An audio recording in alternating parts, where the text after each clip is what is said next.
Oke, jadi perkenalkan nama saya Among Bagas Punarba Purnama dengan NIM 22114832. Untuk di sesi kali ini saya akan menginterview atau mewawancara salah satu orang ya.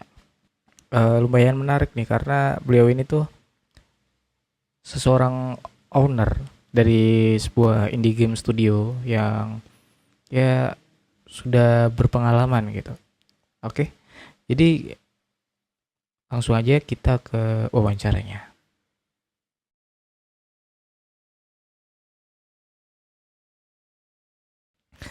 Oke, untuk pertanyaan pertama ya. Sebelumnya perkenalkan nih, masnya dari mana, siapa, lalu jenis usaha apa nih yang sedang dijalankan, dan udah berapa lama gitu perusahaan ini tuh udah berdiri. Lalu bagaimana masnya nih menerapkan prinsip etika kepemimpinan dalam memimpin bisnis. Ya, sebelumnya perkenalkan, nama saya Raihan, dan saya adalah owner dari Pomelo Studio, sebuah studio game indie developer. Bisnis ini sudah berjalan selama 1 tahun. Ya, di Pomelo Studio ini, kami fokus pada pengembangan game kreatif, menyenangkan, dan memiliki cerita yang bermakna. Dan untuk model kepemimpinan yang saya gunakan ini, itu saya selalu menekankan pentingnya transparansi, kejujuran, dan kerjasama antar tim. Saya berusaha untuk menjadi pemimpin yang dapat memberikan contoh tersebut, yaitu dengan cara menjaga integritas dan menghargai setiap ide dari tim. Oke, ada yang mau ditambahkan, Mas? Ya, cukup segitu saja. Oke, berarti lanjut ke pertanyaan kedua ya. Iya. Oke, untuk pertanyaan kedua nih, bagaimana sih cara Mas Rehani menangani konflik yang muncul di dalam tim atau mungkin kalau ada mitra bisnis gitu, konflik yang muncul dengan mitra bisnisnya juga, dan apa strategi utama yang Mas Rehani gunakan dalam manajemen konflik? Ya, perlu diketahui juga, langkah paling pentingnya itu pertama mengetahui dulu ini konfliknya ada apa. Ini konfliknya terjadi karena apa? Root dari problemnya ini ada apa? Nah, terus sama kedua, kita perlu memahami dari perspektif para pihak-pihak yang termasuk ke dalam konflik ini. Memahami ini kenapa terjadi konflik ini, oh ini ada apa ini, mungkin bisa aja kayak ada perbedaan pendapat antara satu sama lain, antar karyawan. Nah, itu perlu dikomunikasikan terlebih dahulu. Arti kata biar bisa menemu nilai tengah, titik tengahnya di antara mereka. Terus sama untuk mitra bisnis, ya sebaiknya kita bicarakan lagi gitu. Oh ini masalahnya kenapa? Terus sama jalan enaknya untuk kita semuanya itu gimana? Berarti apa ya? Kayak semuanya tuh bisa dibicarakan lagi gitu kan, lebih secara mendetail lagi gitu kan, untuk dibahas ulang Iya, gitu. iya, fokusnya di komunikasi memang. Oke, siap siap. Oke, berarti lanjut ke pertanyaan ketiga ya Mas ya. Oke. Oke, untuk pertanyaan ketiga nih, gimana sih proses pengambilan keputusan yang Mas Rehan lakukan dalam menghadapi situasi kritis yang berdampak pada kelangsungan bisnis? Ya, dalam situasi kritis saya berusaha untuk mengambil keputusan yang dimana itu dapat memberikan dampak yang negatif lebih sedikit kepada bisnis saya ini. Itu kalau misalkan benar-benar kondisinya sangat-sangat kritis, benar-benar kayak waktunya tuh wah sangat-sangat mepet sekali gitu. Oke Ya oke. kalau misalkan waktunya bisa dibilang kayak agak renggang, lebih renggang, saya lebih suka itu mendiskusikan pada sesama tim kita, sesama tim saya kayak oh ini mungkin ada pendapat lain gitu dari pihak lain. Oh ini seperti ini misalkan, yang dimana itu bisa menambah variabel untuk saya gitu dalam mengambil keputusan. Oke, berarti dari segi pengambilan keputusan tuh tergantung situasi juga ya Mas ya? Yes, menyesuaikan ke situasi. Oke, siap. Oke, berarti lanjut ke pertanyaan selanjutnya ya. Untuk pertanyaan keempat nih, gimana sih Mas Rehani memastikan koordinasi yang efektif dalam organisasi untuk mencapai tujuan bisnis yang telah ditetapkan? Nah, untuk memastikan koordinasi yang efektif, terutama apalagi misalkan contohnya kayak terkait tugas-tugas, oh tim ini tugasnya apa, sama tim ini tugasnya apa, itu saya menggunakan aplikasi platform bernama Trello dan Slack.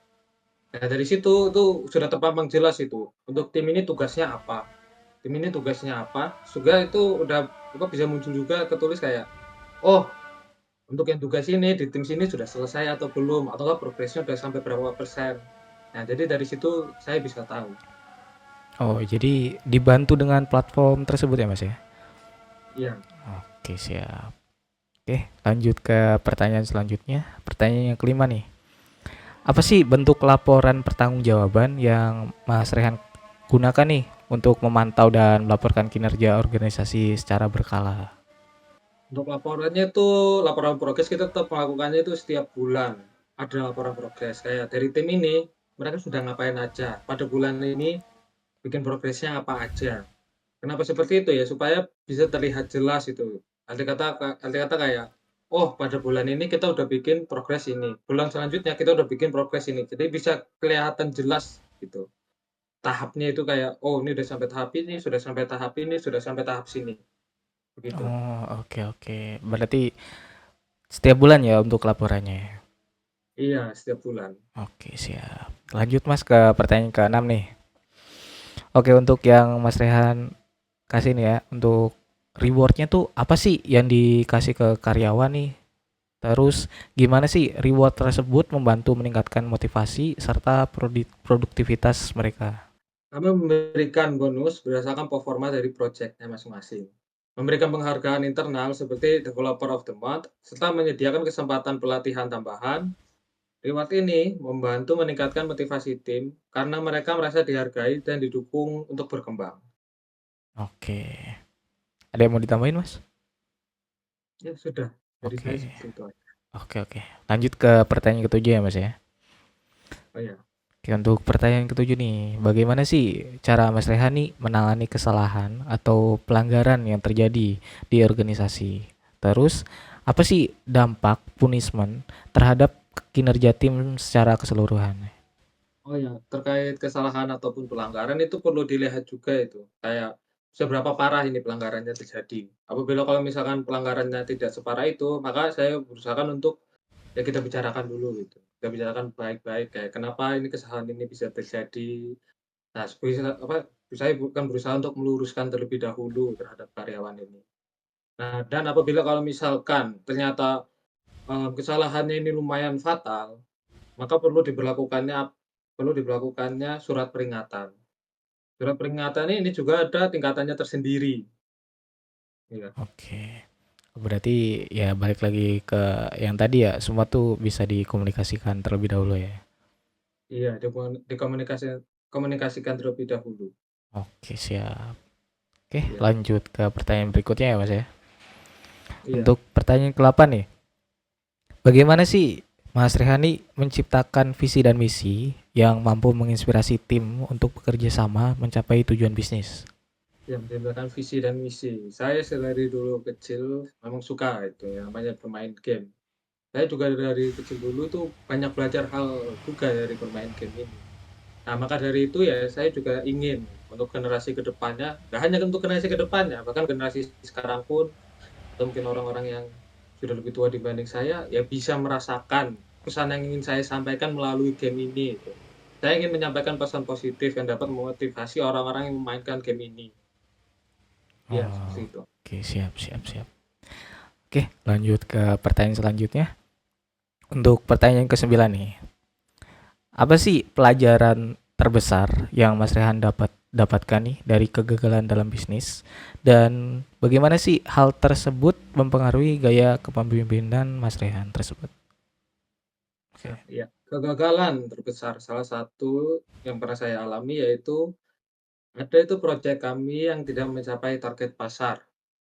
Yang di mana itu memang sangat disayangkan pada saat itu saya memang bikin game bisa dibilang itu lumayan idealis. Jadi Hmm. ibaratnya nggak terlalu fokus sama pasar, saya pengen bikin apa yang menurut saya bagus itu. Dan ternyata itu berefek juga terhadap bisnis saya pada saat itu. Yang di mana penjualannya tidak sesuai sama harapan, yang di mana ya juga otomatis berpengaruh juga terhadap performa tim saya pada saat waktu itu. Jadi ya saya juga berusaha untuk mengubah apa yang dulu saya mana itu terlalu idealis, jadi kayak menyesuaikan juga sama pasarnya gitu. Oh, berarti yang bisa diambil tuh ya apa ya, mencari tahu dulu ya target pasarnya tuh apa ya gitu ya. Iya, iya, Oke. mencari tahu dulu. Oke, siap. Oke, lanjut ke pertanyaan selanjutnya nih, Mas. Untuk pertanyaan terakhir nih, Iya. untuk Mas Rehan sendiri nih, ada saran nggak sih buat mahasiswa yang ingin memulai bisnis gitu, khususnya tuh dalam mengembangkan spiritual quotient dan membangun kepemimpinan yang berkelanjutan? Saran dari saya, mulailah dengan mengenali nilai-nilai yang penting bagi Anda dan jadikan itu sebagai dasar dalam memimpin. Jangan lupa juga untuk terus belajar, baik dari pengalaman maupun dari orang lain. Bangun relasi yang positif dengan tim Anda dan jangan takut untuk menghadapi tantangan dengan sikap yang tenang dan penuh semangat. Ya, cukup sekian Oh, dari saya. oke. Oke, untuk pertanyaannya sudah selesai nih. Sebelumnya terima kasih nih ke Mas Rehan udah meluangkan waktu untuk wawancara pada kali ini. Ya, Oke, sama-sama. oke.